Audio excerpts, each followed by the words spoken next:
Assalamualaikum warahmatullahi wabarakatuh. Perkenalkan, nama saya Ipo Nopinda dengan NIM 2571004 dengan dosen pengampu yaitu Bapak Irwan Patsuroman, SPD IMPD. Di sini saya akan menjelaskan mengenai bab 4 yaitu tentang konsep manajemen pendidikan tingkat sekolah dasar. Adapun topik yang akan kita bahas mengenai konsep manajemen pendidikan tingkat sekolah dasar, yaitu yang pertama pengertian manajemen sekolah dasar, yang kedua kerangka manajemen sekolah dasar, yang ketiga ruang lingkup manajemen sekolah dasar, yang keempat sekolah dasar yang efektif, yang kelima fokus manajemen sekolah dasar, dan yang terakhir atau yang keenam yaitu penerapan. Oke, kita akan memasuki bagian yang pertama yaitu pengertian manajemen sekolah dasar. Sekolah dasar adalah sebuah organisasi sosial yang mempunyai tujuan yang telah ditetapkan. Tujuan utama sekolah dasar yaitu memberikan pendidikan yang berkualitas kepada peserta didik di sekolah dasar. Sekolah dasar memiliki staf sendiri yang merupakan sumber daya manusia yang dimiliki. Sekolah dasar juga memiliki sumber daya sendiri yaitu terdiri dari finansial, material, dan fisik. Manajemen sekolah dasar merupakan kegiatan mengelola atau mengatur sekolah dasar. Dengan kata lain, manajemen sekolah dasar merupakan proses dalam artian serangkaian kegiatan yang diupayakan kepada sekolah bagi kepentingan sekolahnya. Adapun peran manajemen yang dilakukan oleh guru-guru di sekolah dasar antara lain sebagai berikut. Yang pertama, bekerja sama dengan kepala sekolah dan guru-guru yang lain dalam persiapan dan pengembangan pengajaran, bahan ajar, program, metode, dan penilaian. Yang kedua, berpartisipasi dalam pertemuan yang berhubungan dengan kurikulum sekolah atau administrasi serta organisasi sekolah.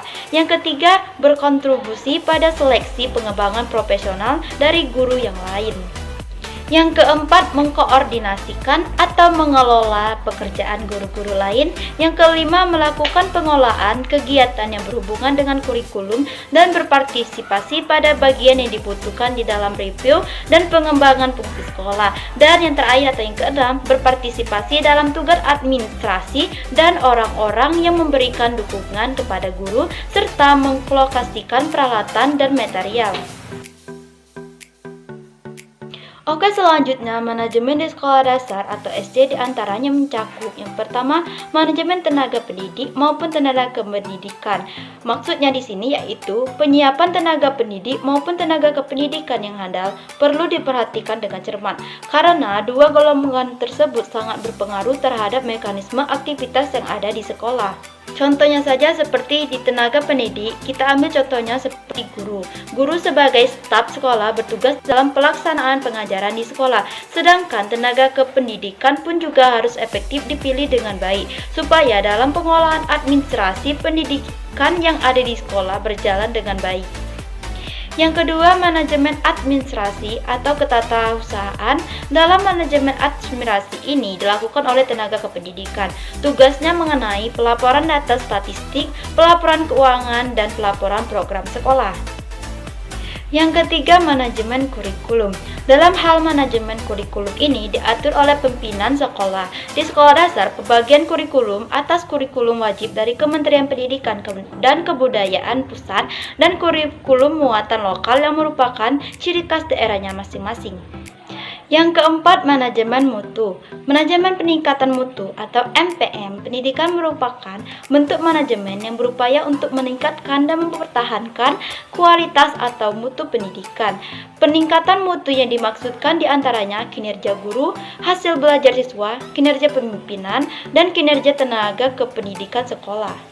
Yang kelima yaitu manajemen kelas. Manajemen kelas ini adalah rentetan kegiatan guru untuk menumbuhkan dan mempertahankan organisasi kelas yang efektif, yaitu meliputi yang pertama tujuan pengajaran, yang kedua pengaturan waktu, yang ketiga pengaturan ruang dan peralatan, dan yang keempat pengelompokan siswa dalam belajar. Dan yang keenam atau yang paling terakhir yaitu manajemen sarana dan prasarana. Dalam upaya manajemen yang paling penting menurut penulis ialah manajemen sarana dan prasarana, karena sarana dan prasarana ini mencakup berupa gedung, sarana penunjang belajar, juga sarana yang tampak lainnya. Karena citra baik tidaknya kualitas sekolah yang pertama kali dilihat masyarakat ialah dari segi tampilan luarnya. Oke, kita masuk ke topik yang kedua yaitu mengenai kerangka manajemen sekolah dasar. Kerangka manajemen untuk sekolah dasar harus meliputi pernyataan eksplisit mengenai kewajiban dan tanggung jawab semua pegawai sehubungan dengan manajemen pembelajaran siswa dan kurikulum. Manajemen kurikulum meliputi semua anggota komunitas sekolah dasar yang bekerja sama sebagai sebuah tim. Pekerjaan dalam sebuah tim di sekolah dasar merupakan hal yang penting terutama antara pemerintah dan pegawai sekolah dasar, antara pegawai-pegawai sekolah dasar, serta pegawai dan orang tua. Manajemen di sekolah dasar melibatkan seluruh pegawai di sekolah dasar tersebut pada tingkatan yang signifikan. Tanggung jawab ini harus dilaksanakan di dalam kerangka yang diciptakan di bidang kurikulum, penilaian dan manajemen sekolah dan guru-guru di dalam sekolah-sekolah tersebut. Adapun kerangka manajemen sekolah dasar yaitu meliputi yang pertama, jadwal dan prosedur untuk perencanaan anggaran tahunan sekolah. Yang kedua, peran kepala sekolah di dalam penyusunan anggaran tahunan. Yang ketiga, laporan yang diinginkan pemerintah dari kepala sekolah mengenai kinerja sekolah secara umum dan pengeluaran anggaran. Yang keempat, wewenang legalisasikan kepala sekolah. Yang kelima, pengaturan untuk melakukan otoritas pembayaran. Yang keenam, penyetujui prosedur untuk mengisi kekosongan pegawai. Dan terakhir atau yang ketujuh, yaitu pengaturan manajemen pada saat ketidakhadiran kepala sekolah. Selanjutnya, topik ketiga yang akan kita bahas yaitu mengenai ruang lingkup manajemen sekolah dasar. Ruang lingkup manajemen sekolah sangatlah luas yang meliputi elemen-elemen perencanaan, penganggaran, perorganisasian, pengarahan, pengontrolan, pengorganisasian, pembuatan keputusan, evaluasi, serta kegiatan-kegiatan dan program-program. Dengan kata lain, manajemen sekolah dasar meliputi kegiatan-kegiatan sebagai berikut. Yang pertama yaitu perencanaan semua kegiatan dan program sekolah dasar pada awalnya yaitu pengakuan, pekerjaan, akademi, kegiatan kurikuler, ujian, promosi siswa ke kelas yang lebih tinggi, pertemuan pegawai, sosialisasi guru, dan orang tua. Yang kedua, distribusi kegiatan akademi dan kurikuler di antara anggota pegawai sesuai dengan minat, kemampuan, dan pengalamannya. Yang ketiga yaitu persiapan anggaran tahunan yang menunjukkan penerimaan dan pengeluaran. Yang keempat, persiapan jadwal kegiatan. Yang kelima, penyediaan pengawal. Yang keenam, penyediaan peralatan dan furnitur termasuk pembelian, pemeliharaan, dan perbaikan. Yang ketujuh, penyediaan buku untuk perpustakaan sekolah termasuk pembelian dan pemeliharaan. Yang kedelapan, organisasi kegiatan kokurikuler. Yang kesembilan, pemeliharaan catatan. Yang kesepuluh, pengawasan kelas secara reguler. Yang kesebelas, pengaturan ujian setiap bulan, setiap semester, dan setiap tahun. Dan yang ke-12, promosi siswa kelas yang lebih tinggi, koordinasi pekerjaan guru, dan lain-lain. Selanjutnya, kita akan membahas topik yang keempat, yaitu mengenai sekolah dasar efektif.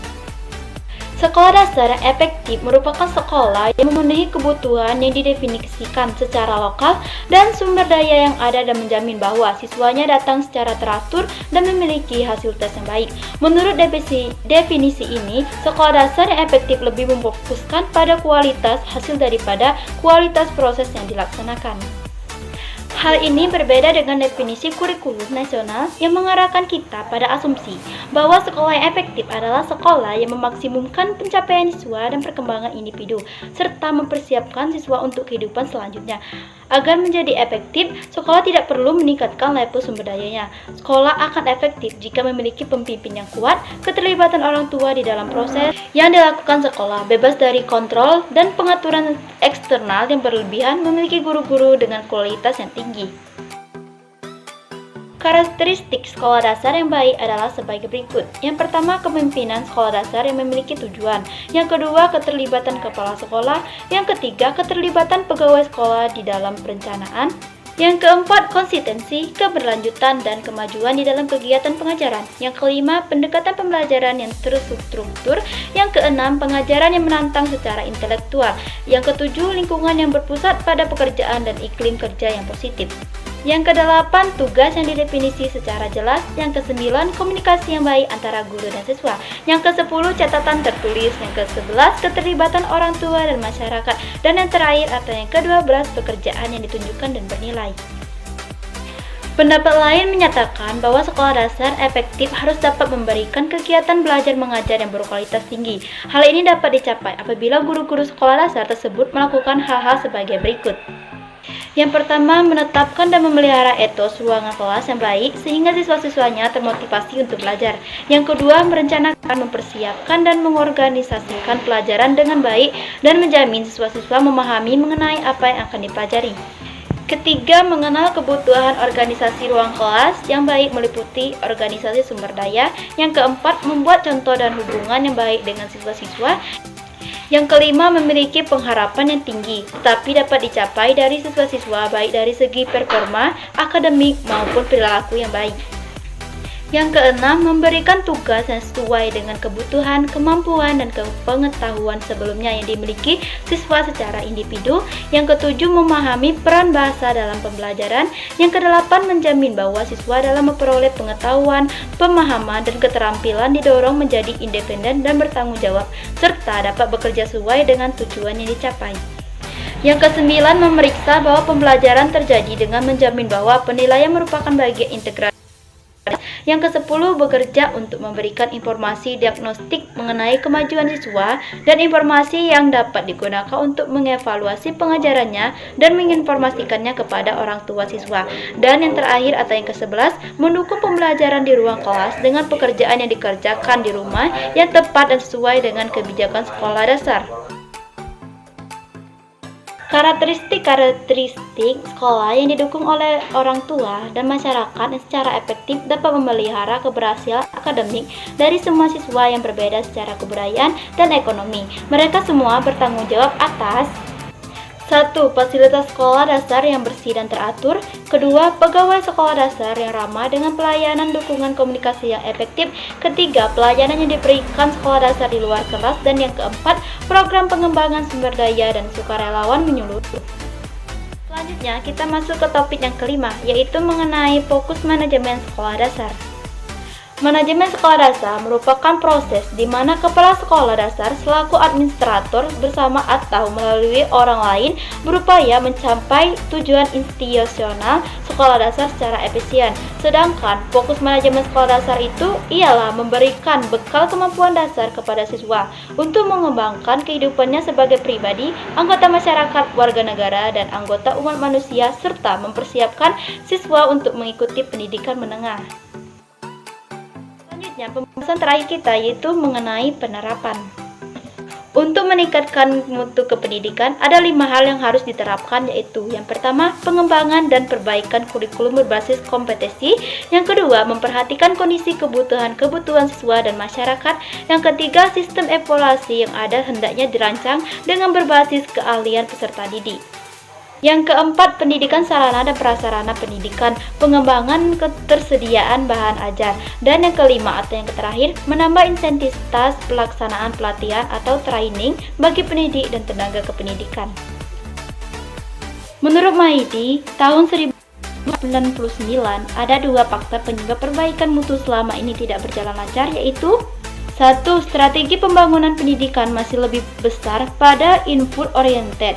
Hal ini berarti paradigma yang dijalankan pemimpin lembaga pendidik terlalu bersandar pada asumsi bahwa bila mana semua input pendidikan telah dipenuhi, maka akan menghasilkan output atau keluaran yang bermutu. Dan yang kedua, pengolahan pendidikan selama ini masih bersifat makro oriented, diatur oleh jajaran birokrasi di tingkat pusat. Akibatnya, banyak faktor yang diproyeksikan di tingkat makro tidak terjadi atau tidak berjalan di tingkat mikro atau sekolah atau madrasah.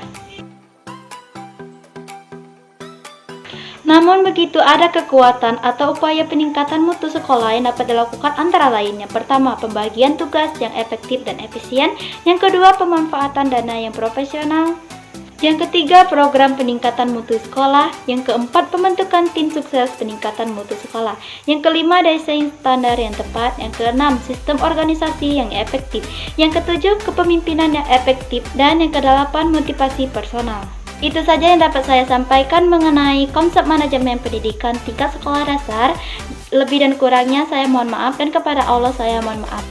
Dan jika teman-teman masih ada yang belum paham atau mengerti atau ingin ditanyakan kepada saya, boleh melalui komentar. Saya akhiri, wassalamualaikum warahmatullahi wabarakatuh.